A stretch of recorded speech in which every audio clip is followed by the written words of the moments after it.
नमस्कार दोस्तों, मैं हूं अमरेंद्र मिश्रा और आप देख रहे हैं मार्केट विथ अमरेंद्र। पिछले वीडियो में हमने बात की थी कि रिटायरमेंट के लिए पैसा अगर कॉर्पस बनाना है तो कहां पैसा जमा करना चाहिए, एनपीएस, पीपीएफ या फिर म्यूचुअल फंड में। और मैं वीडियो के एंड में एक सवाल छोड़ा था कि रिटायरमेंट के लिए पैसा कहां जमा करना और कितना जमा करना, वो तो हम समझ गए, बट रिटायरमेंट के बाद हर महीने में सैलरी कैसे बनेगी।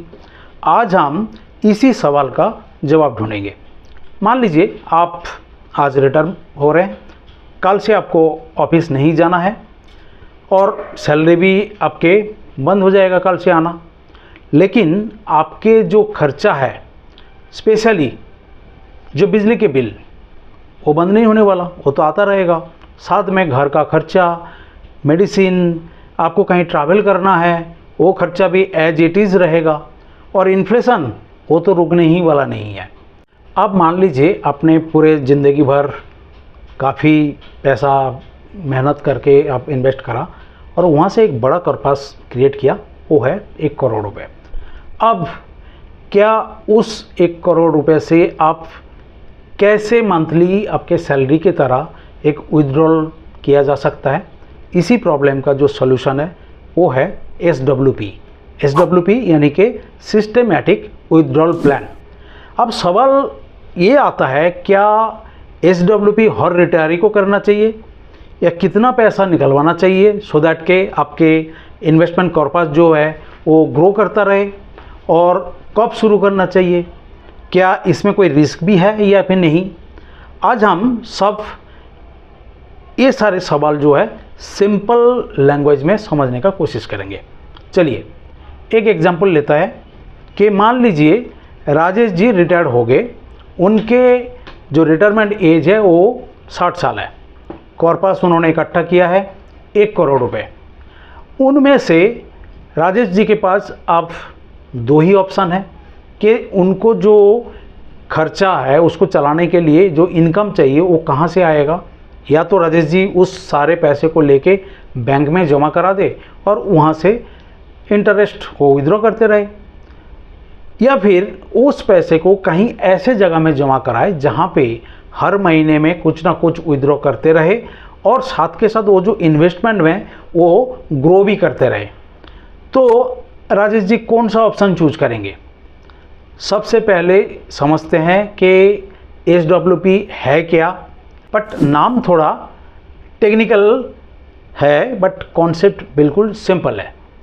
जैसे SIP होता है, सिस्टमेटिक इन्वेस्टमेंट प्लान। अगर आपको SIP के बारे में कोई आइडिया नहीं है या फिर आप समझना चाहते हैं तो मुझे कमेंट बॉक्स में SIP लिख के बताइए, तो मैं हो सकता आने वाले दिन में SIP के ऊपर एक वीडियो प्लान करूं। और अगर आप समझते हैं फिर तो बहुत अच्छी बात है। तो SIP का मतलब हुआ कि सिस्टमेटिक इन्वेस्टमेंट प्लान। आप हर महीने में थोड़ा थोड़ा करके आप इन्वेस्टमेंट कंटिन्यूअसली करते जाते हैं और उसके बाद आपको एक कॉर्पस क्रिएट होता। SWP बिल्कुल इसके उल्टा है, बट उल्टा का मतलब बिल्कुल एग्जैक्टली सेम नहीं है, बट इसका भी थोड़ा सा डिफरेंस है, वो हम बाद में जाके समझेंगे। SWP यानी कि सिस्टमेटिक विड्रॉल प्लान, आपने SIP में इन्वेस्ट करते रहें और SWP में अब वे विड्रॉल होता रहेगा। तो अभी तक इस बात में जो इम्पोर्टेंट बात बाकी है कि अभी एक SWP से आपको कितना पैसा विड्रॉ करना चाहिए, और ज़्यादा निकल लिया तो क्या होगा, इसी बात के डिटेल्स में हम समझेंगे। तो अब तक हमने क्या समझा कि SWP क्या होता है और रिटायरमेंट के बाद SWP की ज़रूरत क्यों पड़ती है।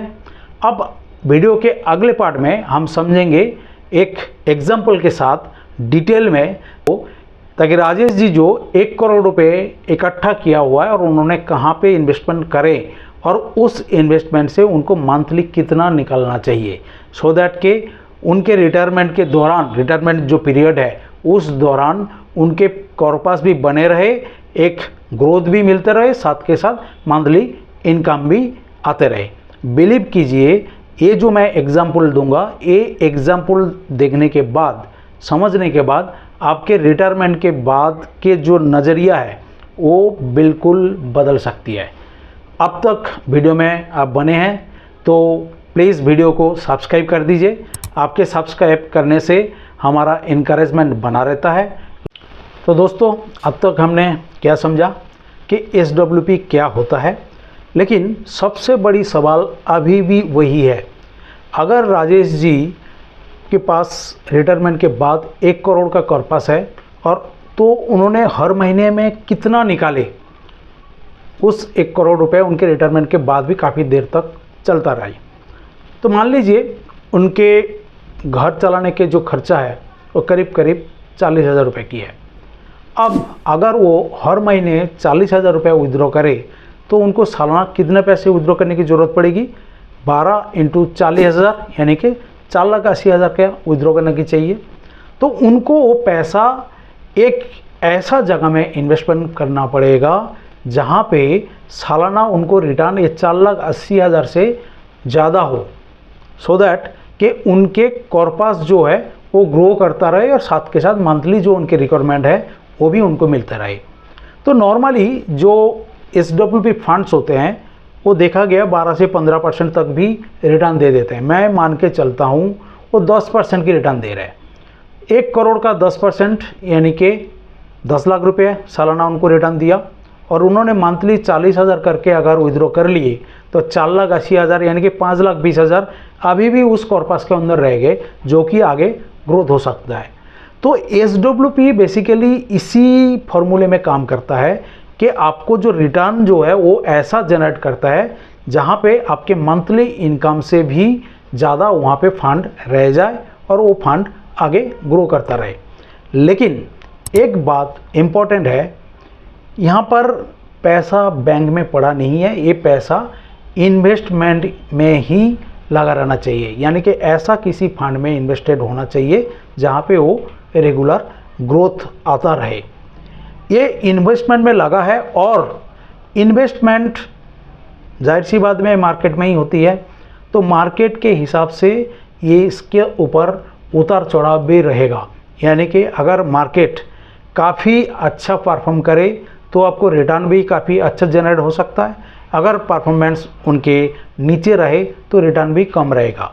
इसीलिए आप जो विड्रॉल करेंगे वो विड्रॉल भी काफ़ी सोच समझ कर करना चाहिए, ताकि आपके विड्रॉल उतना होना चाहिए जो आपके टोटल जो रिटर्न आ रहा है उससे ऊपर कभी भी ना जाए, यानी कि उससे नीचे रहे हमेशा। जैसे हमने अभी एग्जांपल दिया कि 10 लाख की उनके सालाना रिटर्न आ रहा है और उसमें से वो 4,80,000 विड्रॉ कर रहे हैं, यानी कि वो आइडल पोजीशन में है। उनके बाकी जो 5,20,000 वो अभी उसी फंड में ही पड़ा हुआ और वो ग्रोथ में लगा हुआ है। तो SWP में होता क्या है, हर महीने में आपके ज़रूरत के हिसाब से वो फंड रिडीम हो जाता है और आपके बैंक में आ जाता है और बाकी पैसा इन्वेस्टमेंट में ही लगा रहता है। इसका मतलब इन्वेस्टमेंट अगर अच्छा परफॉर्म करे और मार्केट अच्छा ग्रोथ देता रहे तो आपके कॉर्पस भी ज़्यादा देर तक चलेगा, और आपके मार्केट अगर अच्छा परफॉर्म नहीं करा तो आपके फंड ज़्यादा दिन तक नहीं चलेगा। इसीलिए विड्रॉल आपको सोच समझ कर ही करना चाहिए। अब मान लीजिए रिटायरमेंट के बाद 2 साल मार्केट काफ़ी अच्छा चला, विड्रॉल के बाद भी आपके कॉर्पस ग्रो कर रहे हैं, लेकिन अगर शुरुआती सालों में ही मार्केट गिर जाता है तो आप क्या करेंगे? क्या आप घबरा के मार्केट से सारे के सारे कॉर्पस विड्रॉ कर लेंगे? बिल्कुल नहीं।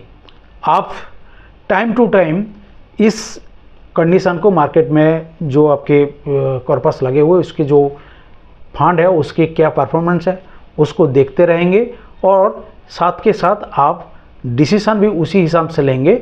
बट हाँ, एक चीज़ यहाँ पे आपके रिटायरमेंट में फंड जो ग्रो करेगा वो भी आपके डिसिप्लिन के साथ ही आपके रिटर्न जनरेट करेगा। आपने कभी भी घबरा के आके, यानी कि अगर बाज़ार अच्छा परफॉर्म नहीं कर रहा तो आप विड्रॉ नहीं करेंगे, डिसिप्लिन आप मेंटेन करेंगे। अब एक और चीज़ जो है इन्फ्लेशन। इन्फ्लेशन एक ऐसा चीज़ है जो आपके रिटर्न को बिल्कुल खा जाता है। आपने वो गाना नहीं सुना कि महंगाई डाइन खाए जावत है?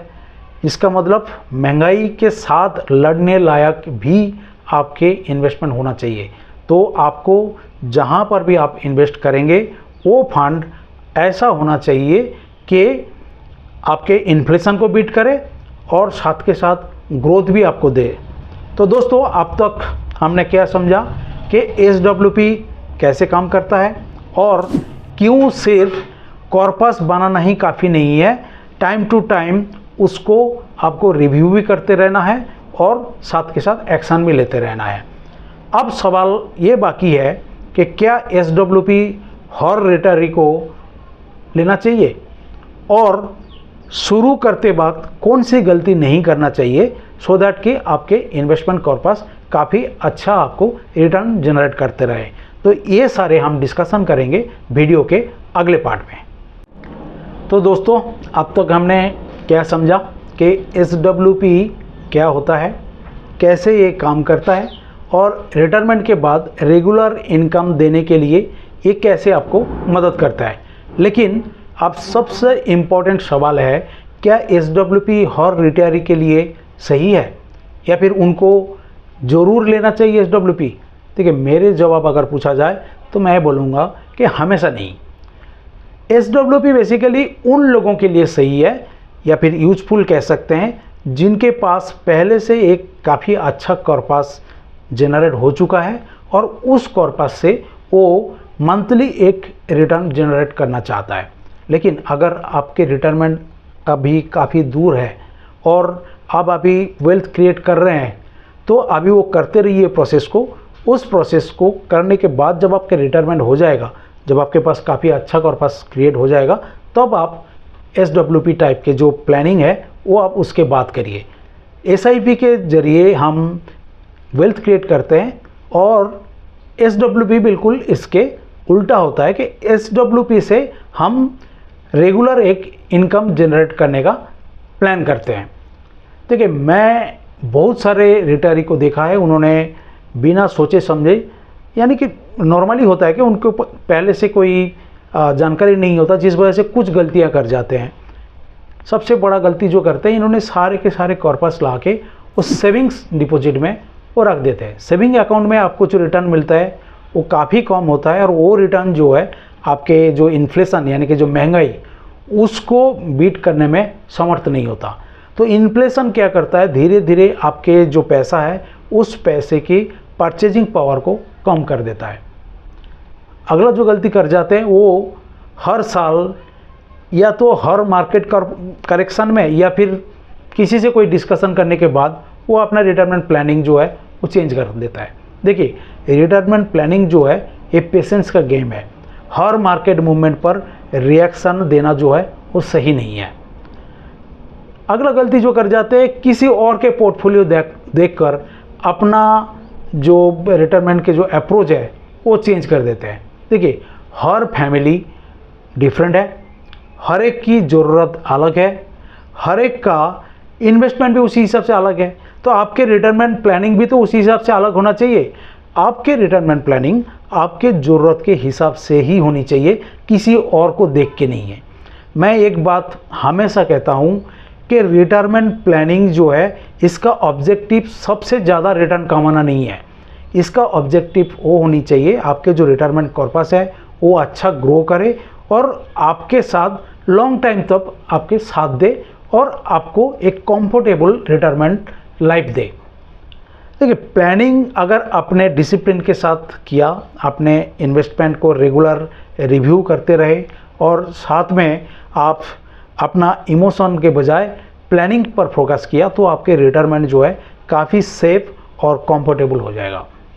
अब एक इम्पॉर्टेंट सवाल आता है कि रिटायरमेंट के बाद रेगुलर इनकम के लिए क्या सिर्फ SWP ही ऑप्शन है या फिर और भी कोई ऑप्शन अवेलेबल है?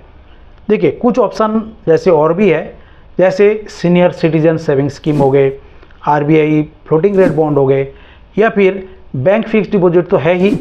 इनमें से कौन सा ऑप्शन बेहतर हो सकता है, इसी कंपैरिजन के लिए हम अगले वीडियो में डिटेल में इसको डिस्कशन करेंगे। देखेंगे कि कौन सा ऑप्शन जो है बेहतर है देखिए, अगला वीडियो जो है वो भी रिटायरमेंट, पोस्ट रिटायरमेंट के स्पेशली उसके प्लानिंग के लिए काफ़ी इम्पोर्टेंट है, तो उस वीडियो को आप बिल्कुल मिस मत करिए। आज के वीडियो से अगर आपको कुछ सीखने को मिला तो वीडियो को ज़रूर सब्सक्राइब करिए और लाइक और कमेंट में बताइए कि आपके पोस्ट रिटायरमेंट के लिए कौन सा ऑप्शन आपको बेहतर आप सोच सकते हैं कि SWP या फिर RBI फ्लोटिंग रेट बॉन्ड या फिर आपके सीनियर सिटीजन सेविंग्स स्कीम या फिर फिक्स्ड डिपॉजिट, कौन सा ऑप्शन आपके हिसाब से बेहतर है, आप ज़रूर कमेंट करके बताइए। मैं हर एक का कमेंट ज़रूर पढ़ता हूँ और हर एक को मैं रिप्लाई करने का भी कोशिश करता हूँ। और ऐसे ही रिटायरमेंट प्लानिंग और इन्वेस्टमेंट को इजी लैंग्वेज में समझना चाहते हैं तो मार्केट विद अमरेंद्र को ज़रूर आप सब्सक्राइब करिए। मिलते हैं अगले वीडियो में। नमस्कार।